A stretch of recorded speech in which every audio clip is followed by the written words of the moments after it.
꼭 알아야 할 어제의 뉴스.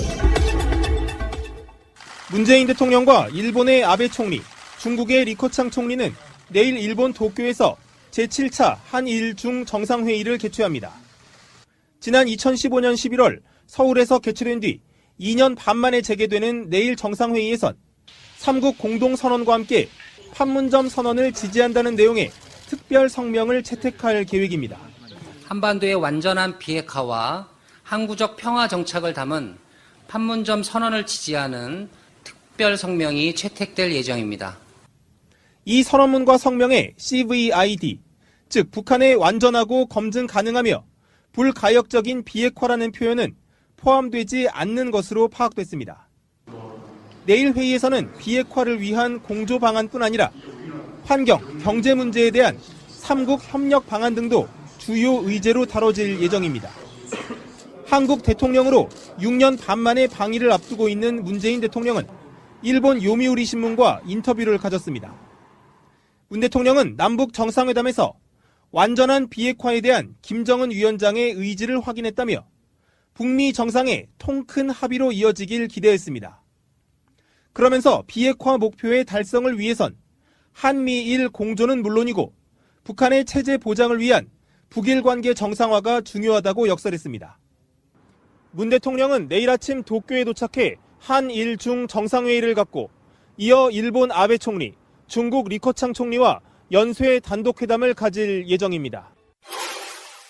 북한 조선중앙TV가 저녁 8시 뉴스를 통해 김정은 국무위원장이 어제 중국 다롄을 방문했다고 밝혔습니다. 조선중앙TV는 김정은 위원장이 전용기를 타고 평양을 출발해 다롄에 도착했다고 전했습니다.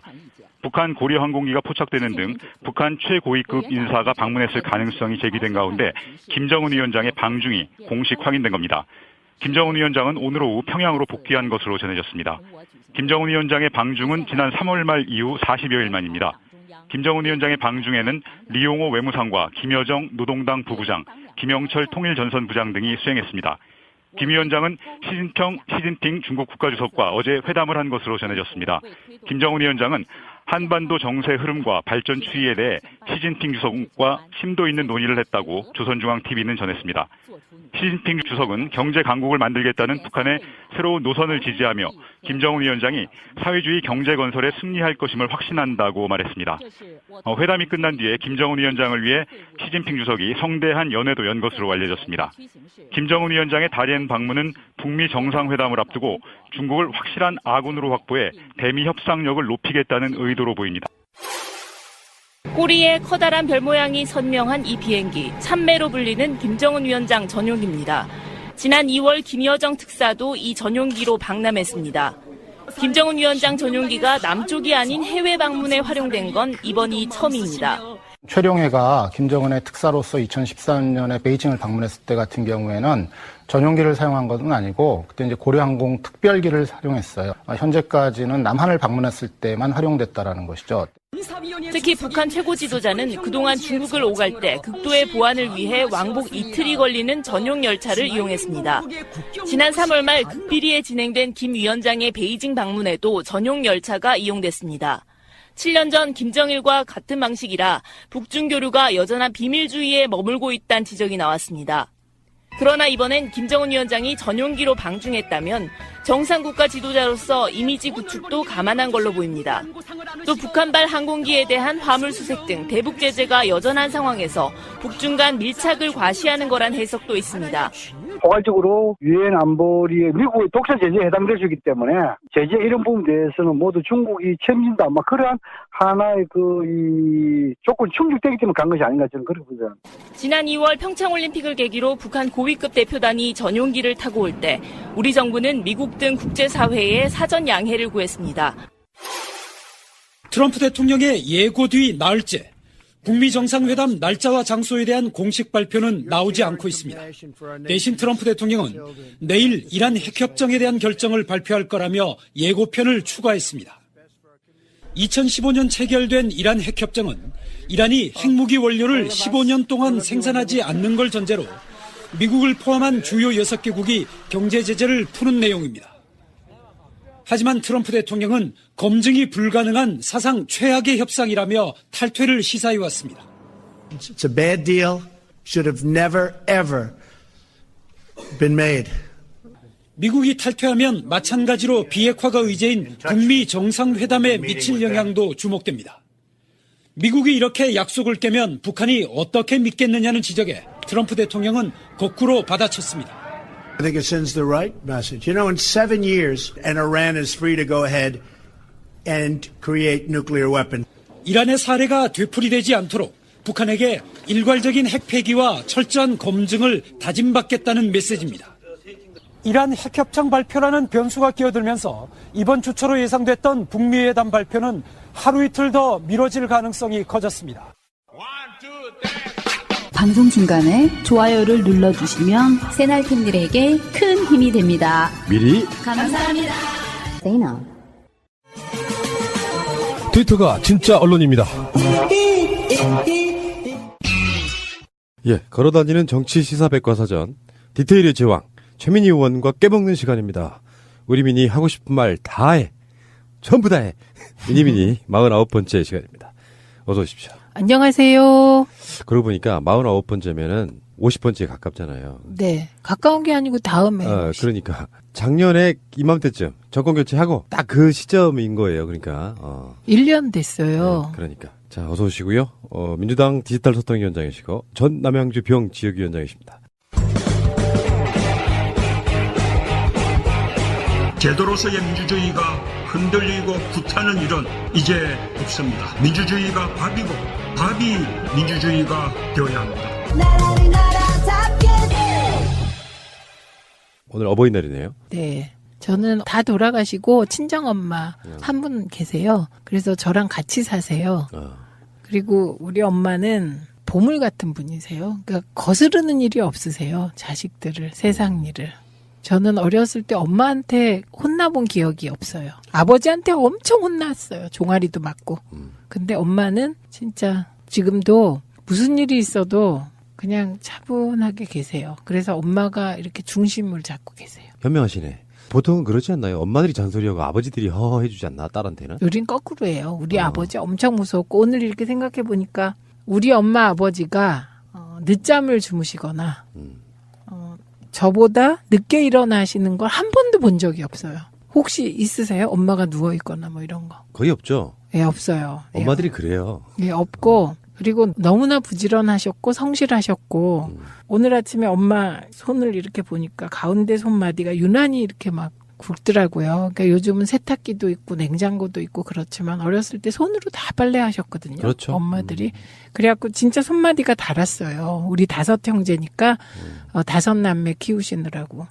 그래갖고 오늘 하루 종일 어떤 생각이 드냐면 야, 진짜 우리 어머님, 아버님 세대에 비해서 우리 엄마, 아버지에 비해서 다른 분들은 아닐 수도 있으니까 나는 너무 게으르구나. 나는 지금보다 더 열심히 공부하고 더 열심히 일해야 되겠구나. 이런 생각을 하루 종일 하고 다녀요. 근데 하는 일이 다른데 아침 일찍부터 나와가지고 여기저기 방송 출연하시고 뭐 디서위원장 역할도 하시고 그러려면 힘드시잖아요. 그게 부지런하지 않은 게 아닌데. 그래도 우리 엄마 아버지만 못한 것 같고 엄마는 가끔 거짓말을 하셨어요. 어떤 거짓말이냐면 그러니까 예를 들면 뭐 아주 고급 프라이팬을 하나 사고는 아버지한테 얻어왔다고 하는 거짓말. 이해가 된다. 이해가 돼. 그런데 우리 아버지는 거짓말하는 거 한 번도 못 봤어요. 아, 그런 식이셨구나. 네, 그리고 아주 작은 거짓말에도 엄하셨고 잘못을 하고 즉시 인정하면 용서해요. 그런데 이렇게 왜 말을 꼬고 이러잖아요. 그러면 불호령이 떨어졌어요. 그래서 아침에 7시 이후에 누워있는 형제 자매들이 없었어요. 저만 막내라 조금 게으름을 필 수 있었지 7시만 되면 전부 일어나서 동아방송 뉴스를 들었으니까요. 무지 무서웠어요. 예전에는 그렇게 엄격하게 가르치기도 했고 그렇죠. 지금은 그렇게 가르치면 반항할걸요? 하나의 단점이랄까 이건 아버지의 그 사람에 대한 기준이 성실이었는데 그 성실이 일본 사람들한테 배운 거였어요. 경직된 성실성. 그러니까. 네, 그래서 제가 어렸을 때부터 음주는 아니고 춤과 노래에 능했거든요. 아주 아기 때부터. 노래 잘하세요? 잘하진 않아요. 근데 어렸을 때 음이 정확했대요. 그래갖고 그 옛날에는 고물상 아저씨들이 엿을 싣고 다니면서 집안에 뭐 이렇게 그 쇠붙이 같은 그렇죠. 거 가져가면 엿 줬거든요. 그런데 우리 집엔 쇠붙이가 없었어요. 그런데 제가 꼭 엿을 갖고 오더래요. 노래 불렀구나. 노래 불러갖고. 그리고 그때 특히 잘 불렀던 게 선마을 선생님, 이미자에. 아이고. 그래서 6살짜리 애가 선마을 선생님 불러갖고 엿 가져다 주고 했는데 그때는 노래를 꽤 잘하고 목청이 좋았대요. 그리고 그 후에도 이제 예체능에 능해서 피아노도 저는 듣고 혼자 배웠거든요. 물론 지금은 뭐 다 까먹었는데, 그리고 뭐 기계체조를 해도 잘하고 수영을 해도 학교에서 계속 수영 선수를 하라 그러고 막 그랬어요. 그래갖고 결정적으로 이제 제가 그런 거 하고 싶다고 하니까 아버지한테 다리 몽댕이 부러지게 혼났어요. 맞고. 종아리. 근데 그 아버지의 그런 엄격함? 네. 그리고 어머니의 인자함? 여기에 대한민국에 몇 명 안 된다는 국회의원을 만든 원동력 아니에요. 근데 예, 아버지 돌아가실 때 마지막으로 올바르게 살으라고. 언제 돌아가셨는데요? 2년 전에요. 2년 전에 돌아가시고 어머니가 저희 집에 오신 거예요. 아, 그러시면은 국회의원 된 거는 아시네. 국회의원 된 건 아셨고, 그다음에 아버지가 저 4월 총선 있기 얼마 전에 돌아가셨어요. 그러니까 재선에 실패하는 건 못 보시고 돌아가셨고. 다행입니다. 다행이에요. 왜냐 아버지가 마지막으로 제가 대학교 때 이제 감옥 갔을 때 아버지가 경상도 분이거든요. 그러면 이제 그런 말씀 하시잖아요. 네 인생 XX 됐다 이렇게 제가 그 유치장에 있는데 찾아오셔갖고 첫 마디가 네 인생 이제 끝났다를 경상도 버전으로 하신 거예요. 아버지의 말씀이 틀렸음을 증명하셨잖아요. 그런데 그게 오래 걸렸으니까. 그리고 계속 제가 중간에 뭐 아버지가 뭐를 해라 뭐 말하자면 거기엔 부잣집에 시집가라 이런 것도 있었는데 다 거절하고. 부잣집. 계속 뭐 그 감옥 갔다 와서 뭐 노동 현장 들어가지 뭐 하지 이렇게 하니까 아버지가 되게 좌절의 삶을 사셨죠. 저 때문에. 자식들이 속을 썩인다고 해서 정말 나쁜 쪽이 속 썩이는 거 있잖아요. 막 사기치고 싸우고 다니고 이런 거 말고 공익을 위해 싸우는 자식은 언젠가는 자기 스스로도 출세한다 뭐 이런 관점을 가지고 밀어줄 필요도 있어요. 우리 아버지는 그런 생각이 제로셨어요. 그 돌아가시기 4년 전까지 조선일보 애독자셨고요.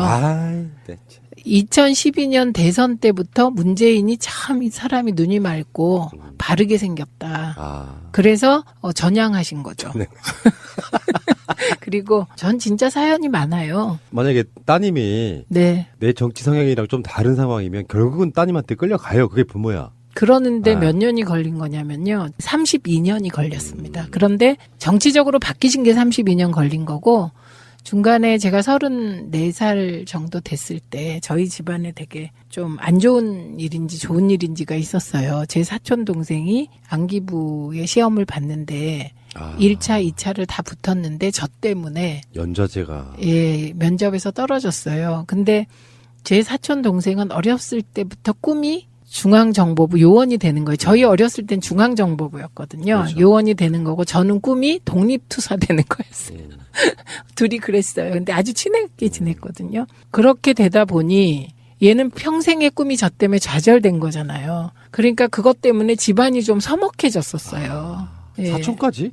네, 사촌까지. 야, 정말 악랄한 놈들이에요. 그리고 저희 숙부는 굉장히 집안일을 챙기고 온화한 분이었는데 숙부가 우리 아버지한테 그렇게 노골적으로 화를 내는 건 처음 봤어요. 그래서 그 숙부가 아버지한테 형님이 딸을 잘못 키워서 지금 이런 일이 벌어졌다. 이렇게 얘기를 하는 걸 제가 들었어요. 진짜 그때 아버지가 아무 말도 못하고 고개를 숙이고 계셨거든요. 그 숨막히는 그 몇 분인데 저한테는 정말 너무 길게 느껴진 그런 일이 있었어요. 근데 그때 아버지가 나는 너하고 다른 길을 가는 사람이다. 그런데 네가 개인적으로 무슨 욕심을 부려서 그렇게 된 것도 아니고 어쨌든 군부 정권에 반대하다가 네가 감옥까지 갔다 왔는데 너네 숙부에 저 화내는 건 이해하나 너 잘못한 거 없다. 이렇게 말씀을 해주셨어요. 딱 느낌이요. 해방되고 나서 나온 소설류의 그런 내용이에요. 이거를 제가 소설로 썼어요. 그래서 한길문학에 실렸어요. 제목이 사돈팔촌인데 그때 견딜 수가 없었어요. 너무 힘들어서. 그러니까 가족 모임에 가면 아무도 눈총하지 않았을 텐데 저는 그걸 눈총으로 받아들여서 늘 뒤통수가 따가웠고 그냥 죄를 진 사람처럼 그렇게 다녔고 그때 우리 어머니가 막 우리 엄마 진짜 감정 표현이 없는데 그때 저한테 낮은 목소리로 내가 너를 잘못 키운 것 같다 이렇게 얘기하셔서 하늘이 무너지는 것 같았어요. 아이고. 그런데 오히려 거꾸로 아버지는 저를 혼낼 줄 알았는데 따로 이제 제가 너무 시리에 빠져서 그때 결혼한 이유인데 친정에도 안 가고 못 간 거죠. 그러니까 그때 우리 남편이 출판사를 하고 있었는데 일송정 출판사의 아버지가 찾아오셔서 저한테 그렇게 말씀하셨어요. 그러면서 다만 네가 나는 너하고는 다른 길을 살아왔지만 네 쪽에 있는 사람한테 네 얘기를 했을 때 모든 사람이 너에 대해서 이 사람은 진짜다라고 말할 수 있는 그런 사람이 돼달라고 그렇게 아버지가 얘기하시고 가셨고요. 그다음에 우리 둘째 언니 이제 지금 장학관 하다가 교감 선생님이신데 전화해서 네가 무슨 잘못이 있니?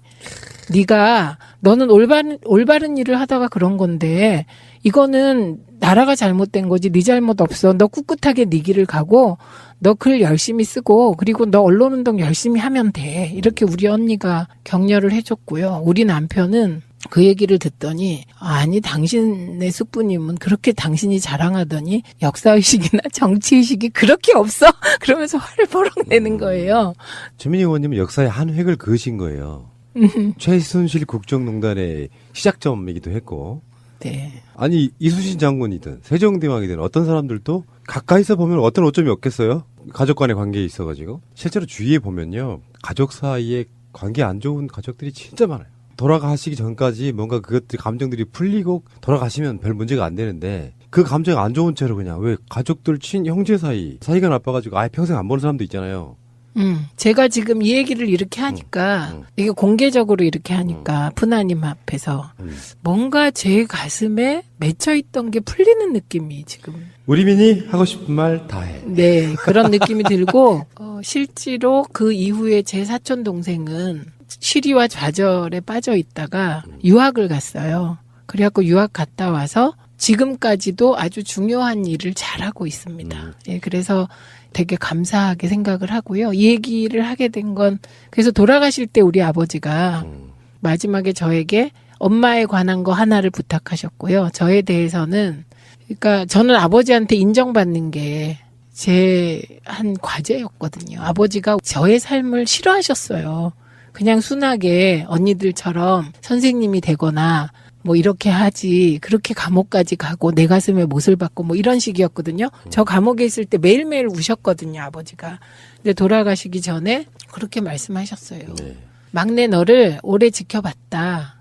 그런데 이미 오래전에 나는 네가 자랑스러운 딸이었다고 돌아가시기 전에. 아이고, 그리고 다행이다. 4년 동안 의정활동하면서 저한테 모닝 타고 다닌다고 막 혼내시고 차 사준다고 그러셨거든요. 아이고 다 풀리셨네. 예, 그런데 제가 아버지한테 아버지가 차 사주면 유지비는 어떻게 해요? 큰 차는 유지비가 저처럼 다니면 300만 원이 드는데 모닝은 60만 원이면 되는데 저는 감당 못한다고 다 싫다고 그랬거든요. 그러니까 아버지가 내 딸이 정말 의정활동 하는 거 보면 일도 열심히 하고 모든 면에서 바르고 그래서 자랑스러웠다고 그렇게 얘기하고 돌아가셨고요. 그다음에 제가 오늘 그 생각을 쭉 하고 최근에 이제 제가 좀 안 좋은 일이 있으니까 많은 분들이 막 저 염려하시잖아요. 근데 어저께 엄마랑 이제 엄마가 원하시는 평양냉면을 먹고 엄마가 갑자기 요즘 문재인 대통령이 남북 관계가 획기적으로 바뀔 것 같고 막 기대가 생겼잖아요. 그러니까 평양냉면을 드시고 싶대요. 그래갖고 평양냉면을 먹으러 가다가 제가 엄마한테 엄마 5년만 건강하게 사시면 나하고 진짜 평양 가서 냉면 먹을 수도 있을 것 같다고 그런 얘기를 하다 생각하니까 아 나는 참 행복하다. 그럼요. 그 문재인 대통령을 만든 사람 중에 하나라서 참 행복하다.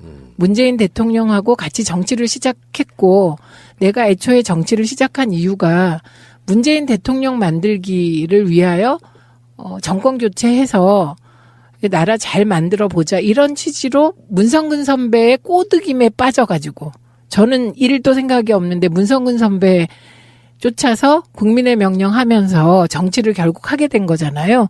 그런데 문성근 선배의 프로젝트가 2010년에 시작해서 2017년에 성공한 거잖아요. 그러니까 그 성공한 프로젝트에 시발점을 같이 했던 저는 행복하다. 그래서 되게 이제 제가 평온해진 거죠. 그런 거예요. 다 득도하시는 거고 이제 살면서 지금 방송 들으시면서 내가 불효자였을까 효자였을까 생각하실 만한 분들한테 가장 불효자 한번 짧게 소개해드리고 본 방송을 하겠습니다. 지난 겨울에 죽은 친구가 하나 있어요. 장사 잘하다가 낮에 집에 가서 심장마비로 죽어버린 그 어머니 아버지의 가게를 물려받는 식당이었는데 제가 한 보름에 한 번 정도 가요. 지금 너 그러면 이제 그 주위에 있는 마트에서 가장 제철 과일을 사다가 드리고 이제 오는데 이번에 어버이날 됐다고 지난 주말에 잠깐 거기를 들러서 이제 꽃 있잖아요. 이렇게 화분 하나를 전해드리고 왔는데 그 친구의 어머님이 오랜만에 저 얼굴을 보시더니 막 울어요. 또 아들 생각이 난 거죠. 그래서 제가 한마디 했습니다. 어머니 다 팔자예요. 사실 가장 불효자예요, 그게. 그쵸. 네. 그렇게 생각하시면 되는 거고 지금도 늦지 않았죠. 지금 우리 인생은요. 남아있는 날 중에 가장 젊은 날입니다. 네. 어느 분이시든 간에. 자, 알겠습니다. 소설이 길었지만 오늘 같은 날도 있어야죠. 잠시 후에 다시 오겠습니다. 이제 김성태 씨 이야기를 좀 할 텐데요. 김성태 의원, 김성태 자유한국당 원내대표 이분의 이야기 좀 할 텐데 전체적인 얼개는 그래요. 지난 주말에 폭행을 당했고 그리고 폭행을 한 그 청년이 지금 오늘 구속영장이 발부가 됐고 또 김성태 의원 쪽에서는 선처를 바란다는 얘기까지 나왔고 이 상태거든요. 아, 김성태 의원이 선처를 바란다고 했군요. 젊은 사람의 장래를 망칠 수는 없다는 이게 너무 늦었어요. 그러니까 그러네요. 이게 경찰에 가서 조사받고 그럴 때 이렇게 네. 크게 부상당하고 그런 게 아니기 때문에 이거 선처를 바란다고 해줬으면 얼마나 태도가 좋았을까 정치인으로서. 근데 그때까지는 자유한국당이 무슨 정치적으로 엄청난 배우가 있는 것처럼 그렇게 정치 공세를 할 때였잖아요. 그런데 사실 그게 아닌데 이게 뭔가 자꾸 타이밍을 못 맞추는 그러니까 거죠. 예. 폭행한 그 청년의 아버지가 쓴 편지 같은 걸 보면은 과하긴 했지만 굉장히 의로운 청년 정도의 느낌이에요. 근데 이게 뭐랄까 너무 나갔지 해서 남는 이득이 없어요. 때려서 정치인이 정신 차린다고 하면 의미가 있겠지만 그걸 빌미 삼아가지고 뭔가 정치적으로 악용한다고 하면 의미가 없는 행동이라고 저는 보거든요. 그리고 제가 어제 방송에서도 말씀을 드렸지만요. 촛불 운동의 성공 요인 중에 하나가 비폭력이에요. 네. 평화적으로 하면 돼. 근데 그 청년의 아버지가 구구절절 쓴 내용들을 보면은 정치 이야기 자체를 평상시에 안 하던 청년이었답니다.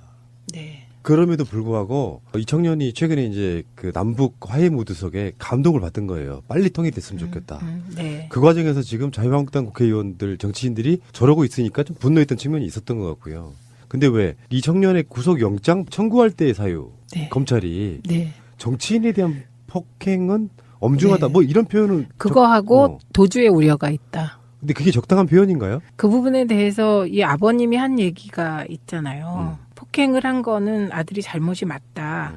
그런데 제대로 된 정치인이라면, 올바른 정치인이라면 이 청년이 왜 이런 돌발 행동을 했는지 그렇죠. 왜 그랬는지 생각해 달라. 그리고 김성태 대표께 아들과 함께 직접 찾아뵙고 사과드리겠다. 이렇게 죄송하다고 하면서 겨우 2주 진단 나왔는데 구속시킨다면 그거는 정말 너무 부당하고 국민은 개돼지고 뭐 이런 게 아니냐 그런 요지의 말씀을 하셨어요. 그러면 영장 발부한 법원은 뭐래요? 그러니까 뭔가 그 정치인은 특권층이기 때문에 특권층을 구타한 것은 더 잘못이 크다. 정치인을 구타한 것은 이 부분은 앞으로도 조금 논란이 되지 않을까요? 그러니까 예. 이런 부분 있잖아요. 그 문 대통령의 구호 중에 하나였잖아요. 공정성 이런 거. 네. 공정.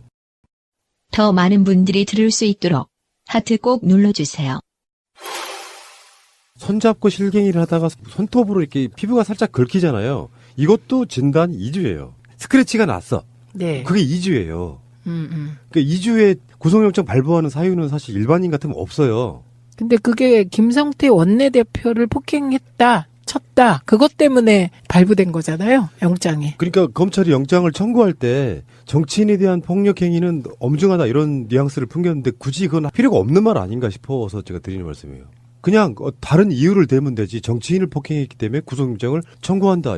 이건 말이 좀 안 된다고 생각하거든요. 일반 국민들 입장에서는 약간 분노했던 부분. 네. 이걸 빌미로 자유한국당한테 그런 행위를 더 할 수 있게끔 만들어준 빌미가 구속되어 마땅하다. 이렇게 생각하는 건 아닐까요?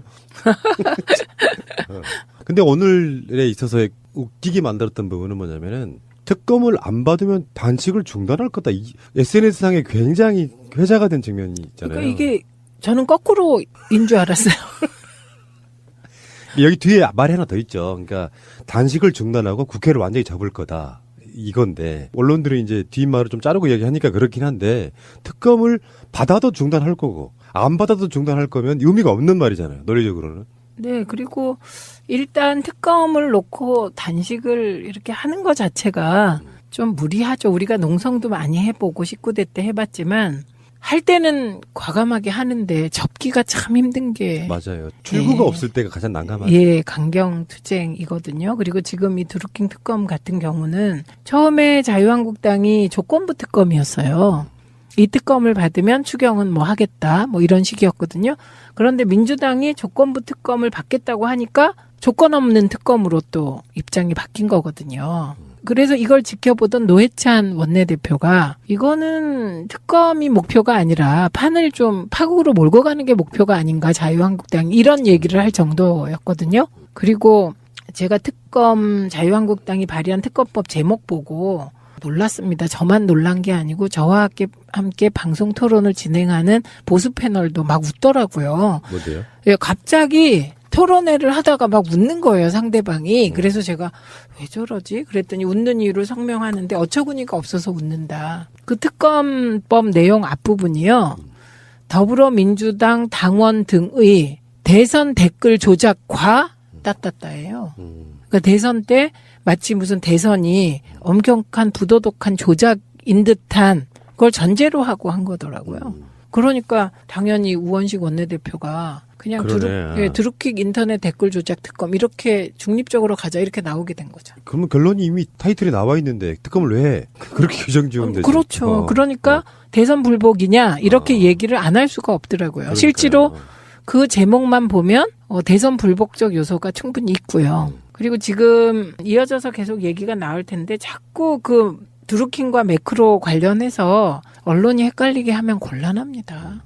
한겨레 단독을 보니까 이명박 박근혜 정부 때 홍보를 위해서 매크로를 수시로 돌렸다 이 보도가 최근에 나왔거든요. 그래서 이게 특검감입니다. 그러니까요. 네, 왜냐하면 특검이란 본래 권력형 비리나 권력형 문제점에 대해서 이거를 검경이 그 권력에 가로막혀서 수사를 못할 때 그 몇 가지 요건에 따라 특검하는 건데요.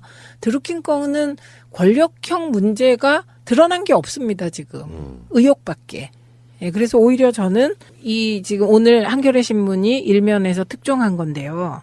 이명박 박근혜 정부에서 정부 홍보 내지는 정부 비판을 방어하기 위하여 돈 주고 매크로 돌렸다는 거잖아요. 돈 주고 매크로 돌리고 또 상시적으로 공무원들이 댓글 조작도 했고. 네, 그리고 그 돈이 개인 돈이 아니잖아요. 국가 예산 쓴 거잖아요. 네. 저는 이거야말로 특검감인 것 같은데요. 제대로 수사 안 할 경우. 그러니까요. 네. 지금 나오는 여러 가지 보도들을 보면은 드루킹 측에서 김경수 의원 보좌관한테 돈을 준 게 어떤 목적이었냐면은 인사청탁이 어떻게 잘 되고 있는지를 알아보려고 줬다는 거예요. 예, 정보를 캐보려고. 네. 그런데 김경수 의원은 모르는 상태로. 네. 그러니까 굳이 책임을 묻자면 우리가 오래전에 결론 내린 거.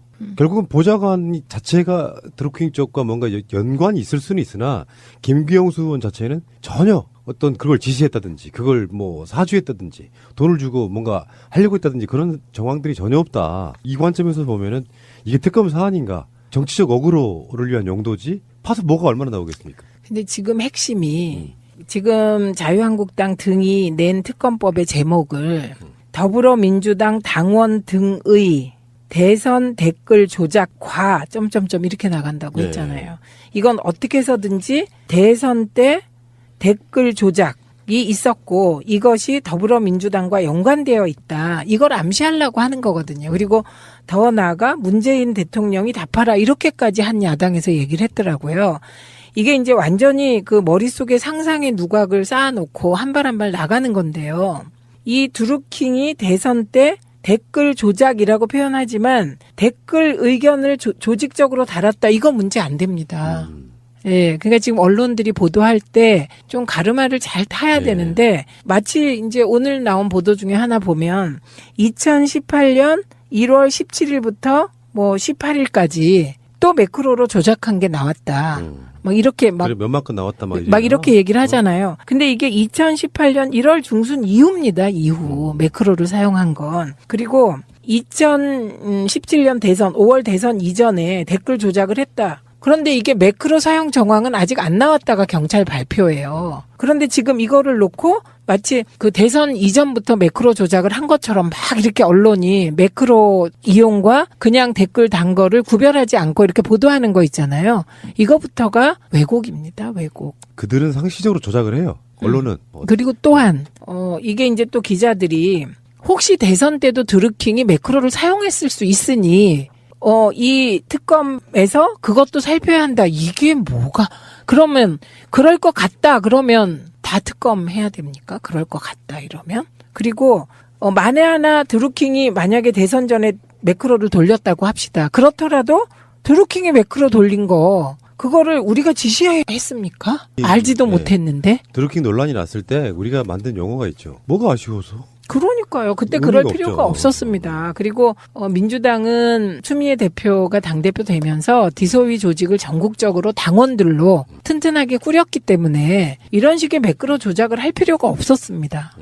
근데 그렇게 되면 지금 이제 방송하는 시점까지는 김성태 의원의 단식 사실상 끝난 지점이거든요. 2시가 시한 아니었나요? 네. 그걸 우리가 지켜보고 기다리는 것도 좀 웃기기도 하지만 한편으로 생각해보면 결국에는 이제 출구를 찾는데 논리를 만들어내다 보니까 특검을 안 받으면 단식 중단한다는 뭔가 좀 비문이 성립하고 마는 이런 상태가 마치 그 단식이 뭐 여당을 위해서 하는 것처럼. 그러게요. 네, 상식적으로 좀 이해가 안 되는 부분이었고요. 제가 이 대목에서 오늘 보면 홍익표 의원하고 전재수 의원이 차라리 국회 해산하고 조기 총선하자 뭐 이런 얘기 했잖아요. 그렇죠. 그 얘기가 왜 나오냐면 이제 처음에 국회를 들어갈 때는 선거운동을 하잖아요. 그래갖고 주민들하고 밀착돼 있잖아요. 소리도 듣게 되고 주민의 소리도. 그래서 국회가 시작돼요. 그러면 그 후로 지역을 돌게 되면 유권자나 지역 주민들은 이렇게 대상화되는 느낌? 그래서 그냥 무슨 민원이 있으면 만나고 민원은 보좌관이 받고 이렇게 되면서 점점점 국회가 300명의 국회의원들끼리만 서로 의논하는 게 되게 협의한 틀에 갇히는 거예요. 그래서 지금 많은 국민들이 드루킹 특검 때문에 지금 국회가 이렇게 마비되고 드루킹 특검 때문에 추경도 안 되고 드루킹 특검 때문에 9천여 건에 달하는 국회에 있는 의안들이 다 해결이 안 되고 이 상황을 국민들은 이해를 못해요. 그런데 그 국회에 있는 사람들은 맨날 그거만 토론하잖아요. 국회의원들은. 그러다 보면 그거밖에 안 보이게 되는 거예요. 맞아요. 그래서 이 시각에서 빨리 벗어나야 될 것 같아요. 빨리. 객관적으로 봐야지. 국민들이 봤을 때 너무 지나치면요. 안 하니만 못한 것들 많아요. 이게 김성태 의원의 단식이 그런 종류 아니겠습니까? 좀 가치 있는 단식을 해라. 네. 뭐 그런 이야기고. 그러니까요. 네. 네. 그리고 양보할 것도 좀 양보하고. 그러니까 이게 이런 거 아니에요. 지방선거 앞두고 꼬투리 하나 잡았는데 이거 놓치면 지방선거 쫄망할 것 같으니 부풀려 보고 싶어서 뭔가를 했는데 이것도 교권하니까. 네. 그리고 절망이죠 뭐. 네. 알겠습니다. 잠시 후에 다시 오겠습니다.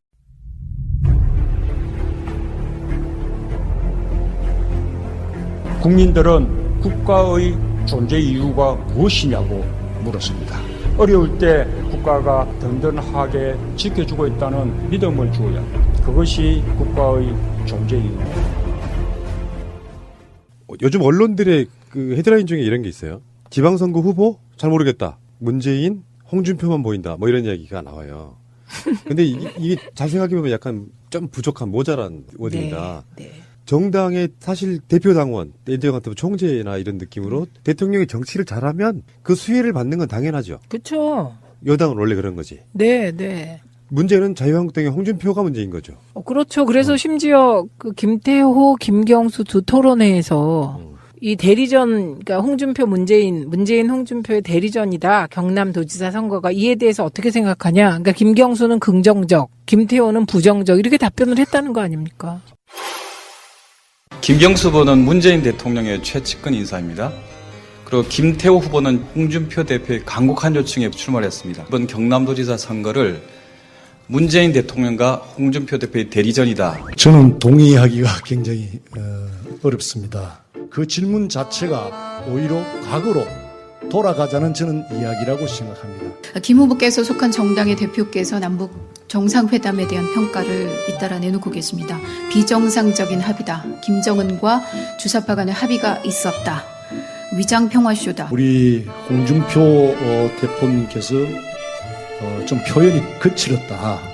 좀 너무 많이 나가신 그런 느낌은 받습니다만은 오히려 홍준표 대표에게 자유한국당 맡기지 마시고 본인이 자유한국당을 맡으시는 게 보수를 지킬 수 있는 방법 아니냐. 어떻게 생각하십니까? 너무 많이 나가셨습니다. 홍준표 대표의 최근의 행보를 보면 정말 걱정이 많습니다. 최근에는 창원에는 빨갱이들이 많다. 두들겨 패주고 싶다까지 말씀을 하셨는데, 저도 좀 놀란 부분인데요. 저는 부적절했다고 봅니다. 좋습니다. 그런 쪽의 말씀은 굉장히 신중하셔야 된다 말씀드리고 싶습니다. 안타깝게도 김태호 후보께서 지난 2016년 4월 달에 새누리당 경남 창원의 총선식입니다. 중앙선대위 현장회의에서 창원의 종북좌파들이 곳곳에서 득실거리고 우리 안정을 위협하고 있다라고 홍준표 대표도 그렇게 생각하시고 굉장히 세심하게 체크를 하셨네요. 부끄러운 그 리더가 된다는 것은 우리가 실물로 딱 보고 있는 최근에 그런 것 같아요. 그게 이게 아까 말씀드린 용어 중에 팔자라고 하는 표현이 그런 것 같아요. 네. 리더가 괜찮아서 예를 들어 뭐 최민희라고 하는 스마트한 정치인이 있는데 자기의 대권으로 올라갈 수도 있고 뭔가 이 사람이 지금 대장이야. 이 사람을 위해서 문재인 대통령이 잘해도 야당 밀어주는 뭐 이런 게 있을 수 있잖아요. 네. 그게 없다는 게 이건 팔자인 것이고 문재인 대통령의 홍복인 거죠. 그리고 이 기사가 좀 과장돼 있다고 저는 생각합니다. 이거는 홍준표 대표와 자유한국당이야 뭐 그런 거고 지금 이 문재인 홍준표만 보이는 6.13 이거는 오히려 그 민주당 후보들에게 불리한 기사예요. 읽어보면. 그리고 지방선거 후보 등록일이 5월 24, 25일인데 20일도 채 남지 않았다. 이거 후보 등록일이 20일도 채 남지 않았다. 이게 무슨 이게 기사 내용이 됩니까? 그런데 선거 분위기가 느껴지지 않는다. 안 그래요. 지역에 가보면 선거 분위기 엄청 느껴집니다. 그다음에 기초단체장 고사하고 광역단체장 후보가 누군지 잘 모르겠다는 사람들 없어요. 많다고 썼는데 없어요. 본인이 모르는구나, 기자가. 네, 안 보려고 하는 거죠. 그리고 지방선거가 총선보다 인물 비중이 크다. 그런데 후보가 잘 보이지 않는다. 세 가지 이유다인데 이 세 가지 이유 들어가기 전에 이 리드 기사 자체가 사실과 달라요. 왜냐하면 서울시장 후보 박원순, 안철수, 김문수 다 알아요.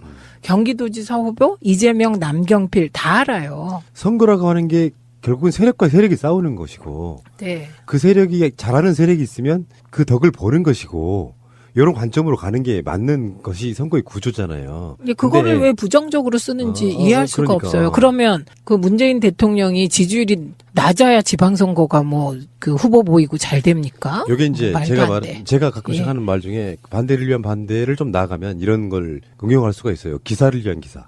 네, 이거는 네. 저는 좀 제가 기자가 누군지를 안 봐서 좀 용감하게 말하면 전제가 틀렸기 때문에 결론도 틀렸을 가능성이 높고요. 오히려 이 기사 제목은 지방선거 여당 일변도 야당이 안 보인다. 네, 이렇게 쓰는 게 맞는 거죠. 그리고 그 리드 기사로 첫째 한반도 정세의 급격한 변화 이것도 이렇게 쓰면 안 돼요. 문재인 대통령의 대북 정책 성공. 예, 이렇게 돼야 되고요. 두 번째, 문재인 대통령의 높은 지지도 이것이 여당 후보들을 떠받치고 있는 중요 변수다. 이렇게 쓰는 게 맞고요. 그래서 민주당 후보를 무조건 찍어주자는 묻지마 투표? 이런 일 없습니다. 유권자들이 얼마나 냉정한지 몰라요. 그 다음에 셋째, 홍준표 현상? 이것도 홍준표 현상이라고 왜 씁니까? 이거는 이것만 중립적으로 이렇게 쓰고 이렇게 하면 안 되는 거고요. 이거는 왜 자유한국당이 지방선거에서 이렇게까지 고전하는가. 제목이 그렇게 돼야 맞는 거죠. 잔인하십니다. 저요? 그렇게 팩트로 폭행을 해버리면은. 어떻게 해요? 그럼 취소할래요. 기자가 무안해서만. 제가 기자가 누군지를 몰라가지고. 근데 자유한국당이 지금 저러고 있는 상황에서 사실 지금 국회 자체가 꼬여 있긴 하잖아요. 네. 가장 중요한 파트너가 저렇게 어그로를 끌고 있어서 지금 방송이 나갈 시점에는 또 뭐가 얼마나 변했을지 모르지만 네. 현재 상태로만 보면 20대 국회 전반기가 사실상 끝날 수도 있는 상태잖아요.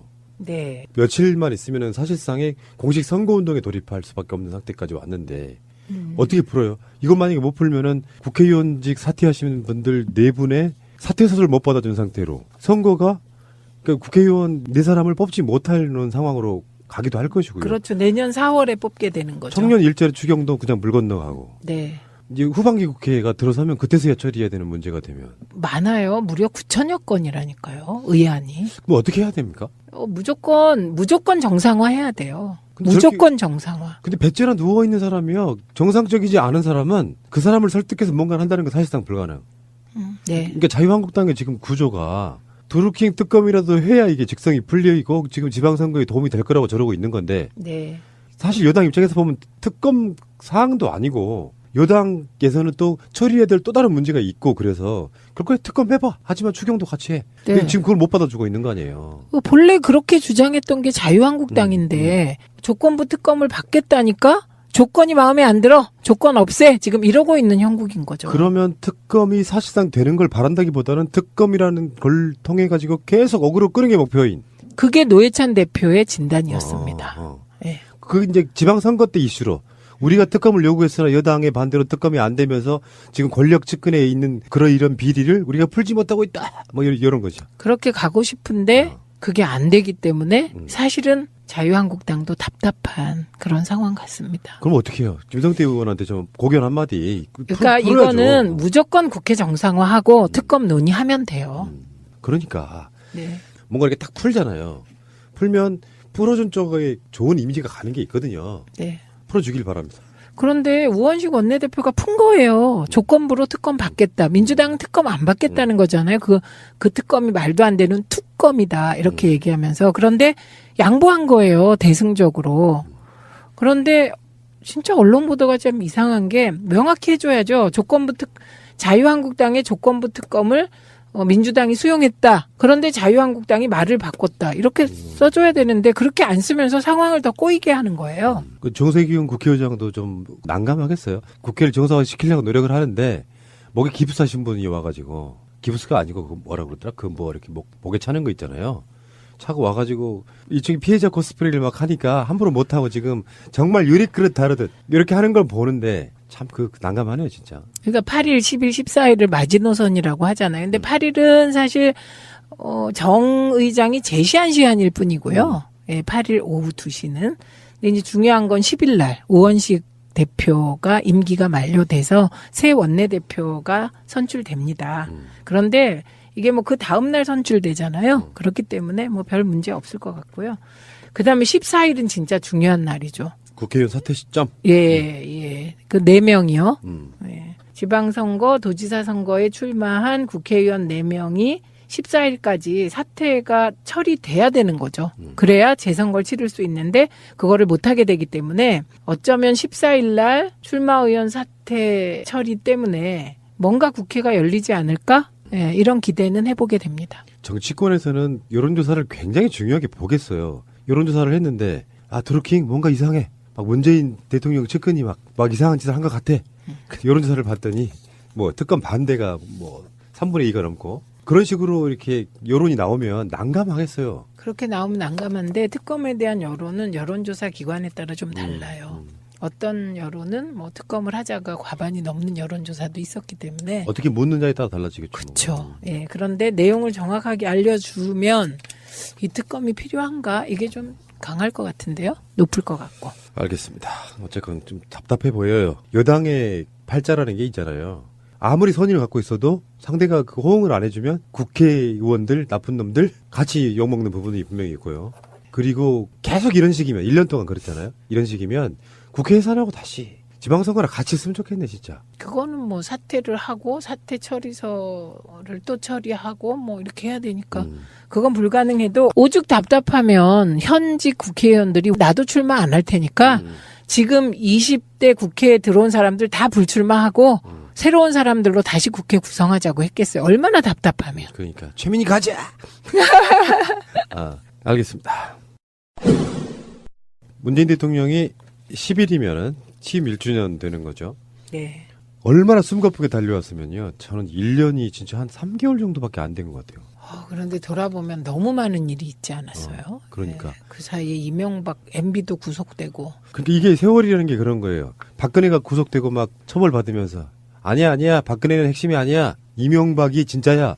해서 막 그 이야기를 목소리 높이 해줬던 보니까 지금 이명박은 없어. 네. 그리고 MB를 무슨 정치 보복이다 하던 말도 싹 들어갔어요. 그러니까 아무것도 아니에요. 네. 노무현 대통령의 유명한 명언. 저 사람들한테 논란거리가 안 되는 것도 없지만 끝까지 물고지는 논란도 없다. 근데 그 상황에서 아까 그 어버이날 이야기 좀 덧붙여서 좀 얘기를 해보면 네. 청와대 직원들의 가족들을 초청을 전부 다 했었대요. 주말에. 네. 가장 하위 직원이든 누구든 간에 네. 그러니까 의원님 아버님이 내 딸이 국회의원이 됐구나라고 아는 것처럼 무슨 직업이었던 간에 청와대에 가서 뭐 말단 직원이라도 하고 있으면 얼마나 자부심이 있겠어요. 부모님들 네, 입장에서는. 네, 네. 부모님들한테 입신양명하는 건 정말로 좋은 일이구나. 왜냐하면 동네에 가서 할 말이 있거든. 내 새끼.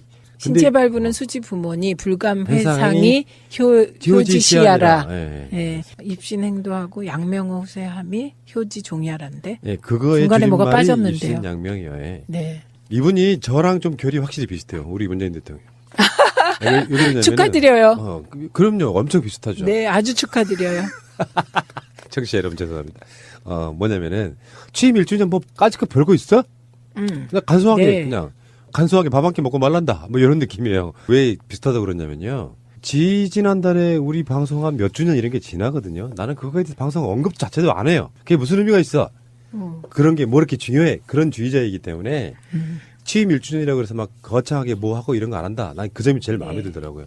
우리 바빠 죽겠어. 우린 그런 거 할 시간 없어. 딱 그 느낌이에요. 네. 비슷하세요. 문재인 대통령이 9일날 방송하는 오늘이 8일이고요. 내일 일본에 갑니다. 취임 후 처음이기도 하고 이명박 씨가 6년 반 전에 그 일본을 갔던 그 이후에 처음으로 가는 박근혜 때는 아예 안 갔고요. 네. 처음으로 가는 우리나라의 정상이 되겠습니다. 거기서 이제 한중일 3국 정상들이 만나서 치열한 네. 수싸움을 하겠죠. 네. 그리고 지금 문재인 대통령은 어쨌든 한반도 운전자론을 얘기했고 사실상 운전대를 잡고 있습니다. 그런 상황에서 한중일 이제 3국 정상회담이 열리는 건데요. 중국은 중국대로, 일본은 일본대로 이 정상회담을 통해서 존재감도 과시하고 그리고 특히 이 두 나라는 재팬 패싱 그다음에 차이나 패싱에 시달리고 있지 않았습니까? 그래서 중국은 지금 굉장히 바빠요.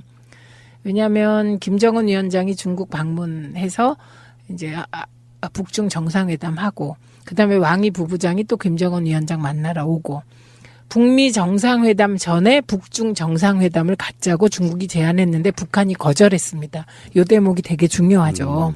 그래서 그런 상태에서 지금 오늘 우리가 요 얘기하고 있는 요 시간에 김정은 위원장으로 추정되는 인물이 지금 중국을 방문하고 있다는 거 아닙니까? 그래서 시진핑과 만나고 있을 거라고 지금 추정되고 있잖아요. 그러니까 북중 관계도 지금 굉장히 긴박하게 돌아가는데 그 긴박하게 돌아가는 의제는 다른 게 아니겠죠. 전통적인 북중 관계 복원. 이거는 북미 정상회담의 결과에 따른 북한의 위협에 대한 보험. 그다음에 다른 하나는 북미 정상회담이 잘 되어서 이제 한반도의 평화 무드가 조성될 때 미군에 대한 북중 간의 이견을 해소하는 거. 이 두 개가 가장 큰 의제가 되겠죠. 그렇게 되고 있고 또 일본은 일본대로 재팬 패싱에 대응하는 방법이 이번 그 3국 공동 성명이 가능하다면 최대한 북한에 대한 압박 수위를 높이는 성명을 채택하고 싶어 하는 거잖아요. 그래서 완전한 비핵화 정도가 아니라 CVID를 아주 명시하자. 그리고 일본 일부에 따르면 생화학 무기 그것까지 넣자. 그다음에 대륙간 탄도미사일도 넣자. 뭐 이런 식으로 지금 일본은 주장을 하고 있다는 거잖아요. 그래서 어제 북한 쪽에서 맹비난을 했더만요, 일본한테. 네, 근데 북한에서 논평 내는 거 보면 진짜 이렇게 정난화해요. 홍준표에 대한 논평도 그렇죠. 너무 정난화해요. 그런데 이게 이제 너무 말이 세니까 거부감이 들어요. 그런데 내용을 보면 또 팩트는 또 그냥 팩폭이지 허위사실은 또 아니에요. 그러니까 북한의 최민희. 왜 그러세요? 팩트 폭행. 아닙니다. 저는 팩트를 조근조근 얘기할 뿐이에요. 그래서 일본의 경우는 지금 전통적인 한미 관계를 복원해서 북한과 한국과 중국을 압박하려는 이런 포석으로 보이고요. 그리고 미국의 조야나 미국의 언론이 북한 문제에 대해서 굉장히 보수적이거든요. 그리고 미국 정부 내 그다음 백악관 내 강경파들과 지금 일본이 같은 목소리를 내고 있는 겁니다. 그러니까 무슨 일이든지 그냥 직선으로 쭉 잘 되는 경우는 없는 것 같아요. 저도 그 생각했거든요. 네. 그 어둠이 짙으면 새벽이 가까워진다 뭐 이런 거랑 비슷한 건데 어떻게 보면 이벤트 효과로는요. 좀 뜸을 들여줘야 이벤트의 폭발성은 더 커지는 부분이 있어요. 네. 근데 사실 미국이나 일본이나 어디 가나 그런 식의 그 딴지 놓는 사실 별 의미도 없는 거를 이렇게 끌어들여가지고 뭔가 자기의 존재감을 막 과시하려고 하다가 보면 어떤 역사적으로 보면 일이 좀 틀어지는 부분들. 거기에 리더가 중요하다는 게 그거를 살짝 잠재워주면서 괜찮아. 김정은 위원장이 지금에 와서 자기가 했던 말들을 틀어버리는 순간에 북한은 폭격당합니다. 그런 위험이 그러니까요. 있죠. 그러니까 네. 김정은 위원장이 내놓고 있는 거는 거짓일 수 없는 역사적 위치에 놓여 있는 거예요. 근데 그 관점에서 뭘 더 내려라 말아라 이게 하면 다 할 수 있는 부분들인데 상대방이 뭔가 그렇게 다 헐벗고 나올 때는 이걸 또 받아주면서 이렇게 서로 주거니 받거니 하는 그런 모양새를 가져가는 게 맞는데 정치적, 군사적으로는 죽은 사람을 놓고 더 때리려고 하는 그런 모양새를 갖추면 역사에 사실 남는 게 없어요. 예, 저 며칠 전에 문성근 선배를 만났는데 문성근 선배 굉장히 우려하더라고요. 북한이 너무 빨리 많이 내놓는 게 아니냐. 그런 얘기를 하면서 걱정을 했어요. 그런데 지금 자꾸 사람들은 미국의 북한에 대한 불신만 얘기하는데 거꾸로 북한의 미국에 대한 불신도 있는 겁니다. 사실 더 커요. 예, 그리고 지금 보면 얘기가 잘 되다가 갑자기 미국에서 이게 그 퍼머넌트를 들고 나오면서 예, 그다음에 생화학 무기를 들고 나오면서 이게 문제가 틀어지고 북한의 핵기술까지도 다 없애라 이런 얘기 아닙니까? 그러니까 협상이 잘 진행되고 있는데 그 협상에 대해서 추가적인 요구를 들고 나와서 지금 북한으로 하여금 반발하게 한 거 이번 국면은 우리가 보고 있는 거 아닙니까? 그렇죠. 예, 그래서 이 점도 좀 객관적으로 균형 있게 봐야 되는데 저는 이렇게 토론회에 나가거나 이제 보수 혹은 일부 언론 패널들을 보면 너무 이게 일방적으로 경도된 게 아닌가. 그러니까 문재인 대통령이 객관적으로 뭐를 하면 그게 막 마치 한미동맹 균열이다 이런 식의 시각으로 빨리 이렇게 왜곡되는 게 아닌가 이런 생각이 들더라고요. 그 의원님 오시자마자 제가 방송 밖에서 드렸던 말이 그거잖아요. 종편 패널들 보면 옛날 생각이나 지금이나 똑같아. 그 시각으로 보니까 못 믿겠는 거예요. 사실은 못 믿는 건 의심이 많은 자기 문제이지 북한 쪽 문제가 아닌 경우가 훨씬 많거든요. 제가 그 생각을 갖는 게 막 흐름대로 갈 때는 숨죽이고 있던 사람들이 조금 뜸을 들이니까 다시 덕보수처럼 일어나가지고 뭔가 잘못되기를 바라는 것 같은 뉘앙스로 한국이나 일본이나 미국에 있는 거 아닙니까? 그러니까 지금 문정인 특보가 얘기했듯이 미국 조야의 80%가 이번 북미 회담에 부정적인 생각을 갖고 있다. 그런 얘기를 했잖아요. 그리고 지금 일본이 아주 국가적으로 북미 회담이 저는 진짜 잘 안 되기를 바라는 것 같아요. 이분들의 목표는 일본은 재팬 패싱을 해결하고 전통적인 한미일 삼각동맹이라고 하지만 미일한 수직동맹으로 복원시켜서 일본의 동북아시아의 지위를 확보하는 게 일본의 목표 아니겠어요? 예, 그러니까 그런데 그거는 각자의 생각이란 거예요. 지금 전 세계인들이 주목하는 한반도 그리고 시대의 흐름 그리고 트럼프가 지금 처해 있는 조건 예, 그 조건을 보면 저는 트럼프는 북미 정상회담을 성공시키려고 할 수밖에 없다고 봅니다. 여전히 이럴 때 중요한 건 미국 조야 강경파의 말이 아니고요. 트럼프가 처해 있는 조건을 보는 게 중요하다. 이 상황에서 그래서 문재인 대통령의 역할이 중요하구나. 우리는 그냥 뭐 문재인 대통령이 사람 좋아가지고 북한에다가 비핵화 관련한 제의를 하니까 신년사에 김정은 위원장이 답해서 이루어진 거라고 생각하는데 저는 문재인 대통령이 이 상황을 준비하거나 주도하면서 가장 신경 써서 봤을 게 저는 미국의 반응이라고 생각을 해요. 그게 가장 중요한. 그러니까 만약에 지금 문재인 대통령이라고 하는 존재가 이 구도에서 사라진다면 이 협상은 될 수가 없는 구도예요. 문재인이라고 하는 대한민국의 대통령이 완고하게 그 자리를 지키고 있음으로써 지금 중심이 잡혀있는 상태. 그렇게 보거든요. 그래서 미국도 가고 지금 일본도 가고 미국도 가고 이런 상태인데 재미있는 여론조사가 하나 나와서 한번 소개를 해드릴게요. 끝내면서 지금 다시 대선이 열린다면 누구를 찍으시겠습니까 하는 여론조사를 했더라고요. 리서치 뷰에서 다시 대선 치르면 문재인을 찍겠다가 69%, 와, 홍준표를 찍겠다가 16%, 안철수를 찍겠다가 6%. 그러니까 대략적으로 보면은 문재인 대통령은 얻은 지지율에서 약 30%가량 정도를 더 얻는 것이고 야 대통령 시켜놓으니까 너무 잘하네 요거잖아요. 홍준표 씨는 한 8포인트 정도 빠졌고요. 다음에 안철수 씨는 이게 한 14포인트 정도 빠진 거죠. 이것도 그러네요. 대통령이 돼봐야 그 진몬묘의 가치가 있는 사람. 깜짝 놀랐어요. 이 여론조사를 보고 이건 굉장히 중요하구나. 단순하게 촛불로 해갖고 그 정권이 무너졌고 그래서 문재인 대통령이 됐다의 문제가 아니더라고요. 그러니까 문재인 대통령의 개인기, 네. 이분의 실력, 능력 이런 것들이 굉장히 많이 반영돼서 여기까지 오는구나가 이제 또 한 번 느껴지더라. 네. 그리고 되게 이제 집권 1년 차에 이런 여론조사를 했을 때 문재인 69, 홍준표 16, 안철수 6 이렇게 나오는 경우는 다 없죠. 그렇죠. 1년쯤 되면 초기 기대감이 이제 거품이 빠지면서 그러면서 이제 손목 드립이 있어요. 그렇죠. 내 손가락 자른다.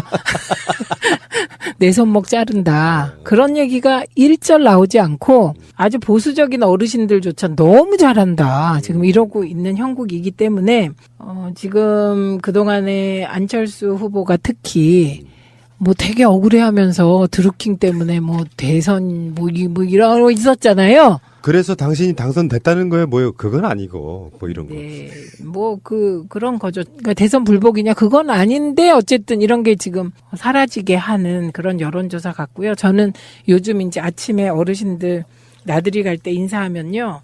문재인 대통령이 너무 잘해서 최민희도 더 예뻐 보인다 이런 얘기를 너무 많이 들어가지고요. 제가 3년 전에 우리 동네 왔을 때는 어딜 가나 문재인 대표 욕하고 어딜 가나 친문 욕하고 막 그래갖고 제가 울면서 아니라고 얼마나 좋은 분인데 그러냐고. 근데 3년 만에 정말 상전벽해가 됐습니다. 그러니까요. 그러니까 문재인 대통령 캐릭터는 저는 다뤄볼수록 놀라워요. 네. 나랑 너무 똑같아. 오늘 여기서 끝내야 될 것 같아요. 예, 알겠습니다. 너무 좋으면 호사다마라는 것도 있거든요. 네, 그러니까 조심조심 해야 되고. 네. 특히 안철수. 정말 마이너스 정치하고 있구나. 네. 우리 국민 20%가 찍었어요. 대선 때. 근데 지금도 만약에 찍겠냐고 하면 이제 그게 6%로 줄었다는 거 아니에요.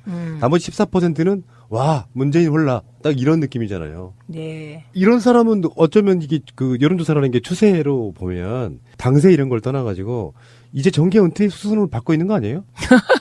실제로 그 추이로 보면 국민들한테 메아리 없는 그런 식의 구호를 막 외치면서 최근에도 보면 이제 우리 방송에 바로 뒤에 나가겠습니다만 박원순 시장에 대한 공격을 보고 있으니까 저 사람이 할 말은 아니지 싶은 것들이 너무나 많아서요. 그러니까 지방선거 후에 보수 쪽 정계 개편이 일어날 것 같습니다. 근데 그 보수 쪽 정계 개편 역시 지금 일사불란하게 되긴 어려운 것이 예측은 그런 거였잖아요. 안철수 후보가 서울시장에 나오면 2, 3위 경쟁이 자유한국당과 바른당 사이에서 치열하게 벌어질 거고 안철수 후보가 대권 후보였기 때문에 2위를 할 것으로 예상하고 그 동력으로 정계 개편을 주도하게 될 수도 있지 않겠냐라는 그 바른미래당 쪽에 희망 섞인 기대가 있었잖아요. 근데 지금 보면 김문수 후보가 2등입니다.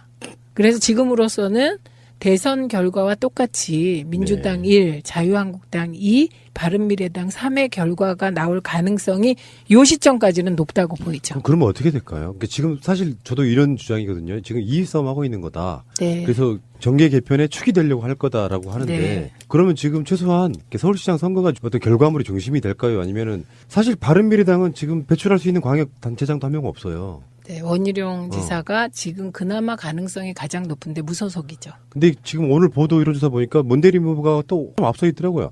그러니까 이게 지금 전멸의 기운이 스멀스멀 오고 있는데 그나마 자유한국당은 그래도 TK 2석 정도는 가능성이 있는 상태니까 그러면 안철수가 2등이 난다고 해서 바른미래당이 살아날 수 있는 방법은 없는 거잖아요. 여전히 지방선거 이후에도 전국은 문재인 대통령 단독 주도 이렇게 갈 것으로 보입니다. 그리고 민주당은 그동안에 문재인 대통령이 소위 친문 패권 논란을 불식시키기 위해서 무지하게 애를 써오셨잖아요. 근데 지금 친문 패권이란 단어가 사라졌잖아요. 그래서 능력 중심으로 원내대표 뽑고 능력 중심으로 또 당대표도 뽑고 뭐 이렇게 되어가면서 진짜 좋은 의미의 유능한 라인이 당에 형성되면서 그 민주당과 문재인 대통령은 뭐 순풍할 것으로 예상이 되고요. 그다음에 이런 예측이 가능하지 않을까요? 자유한국당의 경우는 홍준표 대표가 계속 당대표를 하려고 고집하지 않겠습니까? 이제 조기준 당대에서 또 출마하고. 네, 그렇게 되면 오히려 자유한국당이 김무성 전 대표 개와 홍준표 대표 개가 시끄러울 수 있겠죠. 예. 근데 왜 조사 안 해요? 김무성 전 대표도 김기식 그 금감원장은 그것 때문에 그만뒀는데 왜 똑같은 혐의를 받고 있는 자유한국당 의원들은 건재한가요? 불공평해요. 하겠죠. 근데 이게 이슈가 워낙에 큰 이슈들 사이에서 사실 지금 언론이 이명박과 김무성 정도는 잡범 취급을 하고 있는 이런 상태가 아닌가 싶어요. 이슈가 안 돼. 그런 사람들 이 이슈를 띄워봐야. 네. 알겠고요. 문재인 대통령의 5월입니다. 내년 이맘때쯤에 방송할 때는 또 어떤 얘기를 할 수 있을지. 정말 정치는 살아있는 생물이구나. 네. 이런 느낌 들고요. 자, 어버이시자. 어버이의 딸이기도 하신. 네. 최민희 의원님과 함께 5월 8일 어버이날 방송이었습니다. 안녕히 돌아가십시오. 고맙습니다. 다음 주에 뵙겠습니다.